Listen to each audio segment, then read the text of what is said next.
Numunezero mwinshi kubakira hano mu kiganiro Kanguka. Izina ryanje ni Chris Ndikumana. Uno musi turi ku musi wa kane. Nashaka komeza ivyo nako navuga ku wa kane w'umundu iheze. Nako nabwira cyane abasore, abagabo bashaka kubaka, bashaka kugira mariage, n'abakobwa bataragira mariage, bataragira ubugeni. Nako ndabereka yuko guhitamwo ikintu cambere ukwiye gushimbere si cyo cyonyene, ariko cambere ushimbere y'ibindi. Nabeze umurongo mu migani 19 umurongo wa 14, Proverbe 19 verset 14. Ibereka yuko umuntu ashobora kuragwa n'abavyeyi biwe, inzu, ubutunzi, ibintu vyinshi, ariko ngo umugore afise ubwenge ngo ni ingabire canke impano y'Imana. Hanyuma nongera ndabereka yuko ubwo bwenge biri kuravuga si ubwenge bw'amashuri, si ubwenge bw'amadiplome, ariko n'ubwenge bwo gutinya Imana, kubaha Imana, nk'uko twabibonye mu migani 31 umurongo wa 30, Proverbe 31 verset 30. Rero mu majambo make nako nababwira ni ikintu mukwiye gushira imbere ni gutinya Imana. Umukobwa usengera imbere yo kuraba ibindi, imbere yo kuraba imico yindi, ikintu ca mbere ni kubaha Imana, kuko atubaha Imana hari ibibazo bizoba utazomenya ingene uvyifatamwo, kuko iyo umuntu amaze gutinya Imana afise ubutunzi budasanzwe. Nako nabika ijambo ry'Imana ngene rivuga, sinafashe gusa ko ari vyonyene, ariko nico kintu kije imbere ya vyose. Yaba umukobwa ashaka kugira mariage n'umuhungu, yaba umuhungu ashaka kugira mariage n'umukobwa, navuze yuko rino jambo niryaje kuri bose, ryaje ku bantu bamwe mwe mu Imana ko arabwira. Abumvise ku munsi wa kane ndiko nabivuga, abo vyaraba baravyumvise. Nababwiye kandi ko bitaraba abo bamaze kubaka, abagize mariage rino jambo ntibaraba, riya ataragira mariage, atarubaka, abatarashaka, abo nibo biraba bonyene. Uno munsi rero nawemereye ko ndabereka ingene umuntu akwiye gusenga, asengera urugo, asengera mariage. Abasebe bateye bataragira mariage ni gute wosenga? Ikintu ca mbere ukwiye kumenya nuko imbere yuko usenga, imbere yuko ugurura kanwa, imbere yuko ugira ijambo na rimwe uvuga, Imana yamaze kumva amasengesho, irazi ivyo ugiye gusengera imbere yuko nabivuga. Nico kintu ca mbere nashaka kubabwira. Ari umurongo nashaka kubereka muri Zaburi 139 umurongo wa 4, Psalm 139 verset 4, avuga ngo ijambo ritaraba ku rurimi rwanje, uhoraho wamaze kuryumva, wamaze kurimenya, ngo kandi urizi ryose, tirakone entièrement. Nuvuga yuko imbere gusengera umufasha wawe cyangwa umugabo ushaka kumuzagera mariage cyangwa umukobwa ushaka kumuzagera mariage, Imana yamaze kumva amajambo uzovuga. Hanyuma aho nyene muri Zaburi nyene usimvye umurongo wa 16, numwe mu mirongo nkunda cyane muri Kanguka murawuzi, ngo ndaragira n'iforoma ngo amaso yawe yarambona, ngo hama mu gitabo cawe ngo iminsi yanje yose iranditse, ngo imbere yuko iyo minsi ibaho. Ndashaka ko iyo minsi yawe ukiri mu nda utaranavuka, iyo minsi yawe yo kubaho yose Imana ari yizi. Rero nubu ugeze ahantu ugira mariage, ugera ahantu ukwiye kugira umugore cyangwa umugabo, Imana yari imaze kumenya iyo minsi yose, kandi muri gahunda yayo irazi uwo mushobora kujana bihwanye n'umugambi wayo. Cyo gituma udakwiye guhangayika uvuga uti mpava mpusha mpavagira gutya. Oya, izere Imana, ereka Imana, uvuga uti Imana ndashaka unyobore, ibitari vyawe ubikureho, ibitari vyawe bipfe.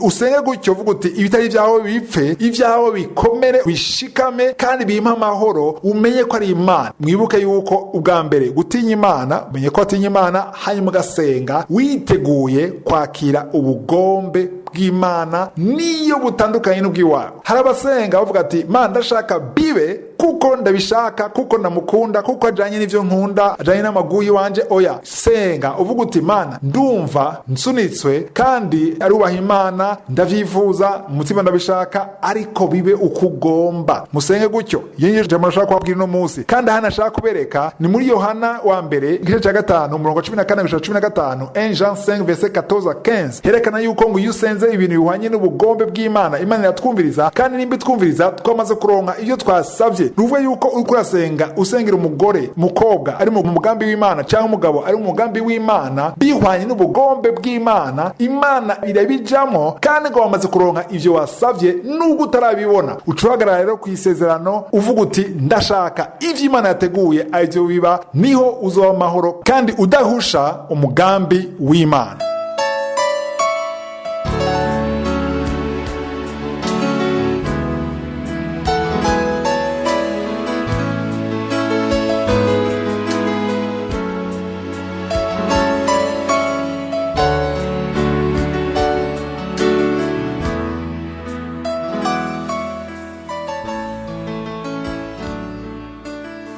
tugeze mu gice cya kabiri, ni ukuvuga umwanya w'inyigisho. Ejo nako nabereka inkuru ya Petero ngene yagendeye ku mazi yizeye ijambo ryavuye mu kanwa ka Yesu. Nako ndavuga nti na wewe uriko uranyumviriza urashobora kuba ufise ubwoba kubera ubona ibintu bidashoboka. Hariho situation urimwo ubona ko bidashoboka, ntibishoboka kuva muri ubwo bukene, ntibishoboka kukira iyo ngwara, ntibishoboka kugira mariage, ntibishoboka ko uvyara kubera imyaka yamaze kuba myinshi, kubera washikanye menopause, kubera wamaze gusaza, ntibishoboka. Ivyo ni byose bwa ntibishoboka. Ubwo burimbi nubwo abana b'abantu, nubwo ibintu bigaragara, ariko wizeye ijambo ry'Imana nusura kugira ubwoba, uravuga uti ico Imana yavuze, ico Imana yateguye kizoshika, ukavyatura mu majambo agaragara. Mbega amasengesho yawe urizera? Mbega usenga uvuga gute? Ushobora kusenga n'ivyo winginga Imana, usaba Imana ko yo gutabara, ko yo gucira inzira, ko yo kubohora. Kubisenga ni vyiza, ariko mbega ni gute ubivuga? Canke uriko urasenga wagiriza Imana, widodomba. Hari abantu bidodomba mu masengesho, ugasenga umwanya munini uriko uragiriza Imana, uyereka ngene yakurenganije. Ayo masengesho uyahagarike, ntuse kuja imbere y'Imana uyereka ngene yakurenganije, ngene itagutabaye, ngene itakwitayeho. Oya, je imbere y'Imana uyibwire ko wizera ko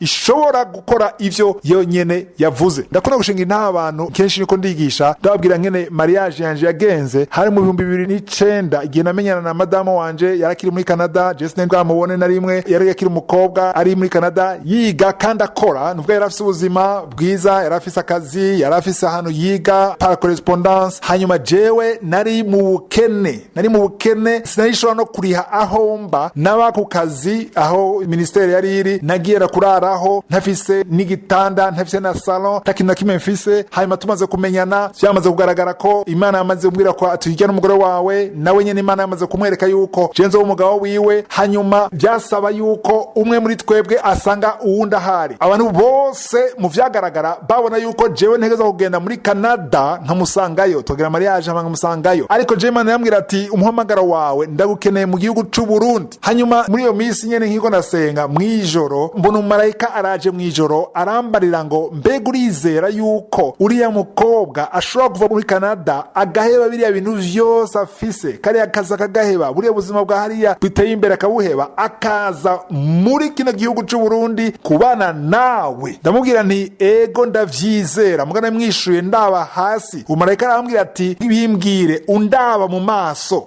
Ndavyura amaso, hari mu nzozi, ndavyura amaso, ndamura amaso, ndamubwira nti ndizera ko vyose bishoboka kuma. Ndamubwiye gutyo acambwira ngo nta kindi nashaka kumva, birahagije. Ubwo nyene cara disparesa, sansuye kumubona. Niho rero Imana cica inzira mu buryo butangaje. Ntayandi ndakunda kwivuga kenshi kuko yaranyeretse ubushobozi bw'Imana n'ubwizigirwa bw'Imana, la fidelité de Dieu. Ico Imana yavuze iragishitsa. Iyo wizeye ko Imana ishobora nibigaragara ko bidashoboka, ahantu bukoze Imana, kuko Imana yashaka abantu bizera. Nje gutuma abona Yesu yabakarira, yabakankamira ati gute mutizera. Muri Mariko 4 yavuga ati ni gute mutizera ko jewe nari kumwe namwe ataco mware kuba. Ahantu ashabwira Petero muri Matayo 14 ati gute utizeye ko ikibagize ukwekeranya. Imana ikunda ugukekeranya na gato. Mu Heburayo 11:6, Hébreux 11:6 haravuga ngo ntidushobora guhimbara Imana tudafise ukwizera. Sans la foi il est impossible de plaire à Dieu. Wewe uriko uranyumviriza, nimba ushaka guhimbara Imana ntushobora guhimbara Imana utizera. Rero unashaka kuvyumva yuko ubwoba buje nibisanzwe ugira ubwoba, ariko ntubuhe ikibanza kinini, uneshe ubwoba. Wizere Imana ishobora ibidashoboka, wizere Imana izura abapfuye, wizere Imana yamyeho ishobora vyose, nta karimbi ifise. Wizere Imana yuzuye imbabazi, wizere Imana yuzuye urukundo, wizere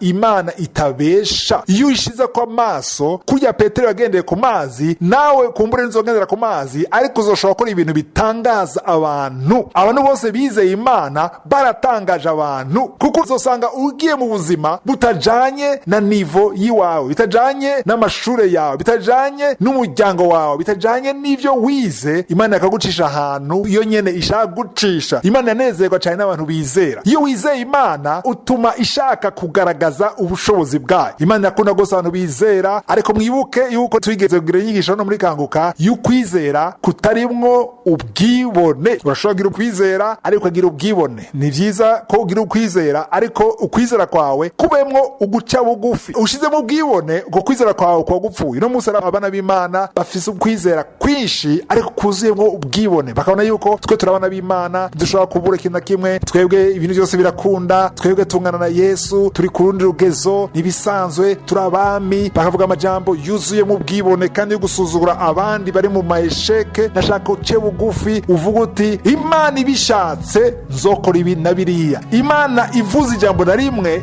gusa, ibidashoboka birashoboka. Ejo tuzokomeza, ntiwabahezagire, mugire umunsi mwiza.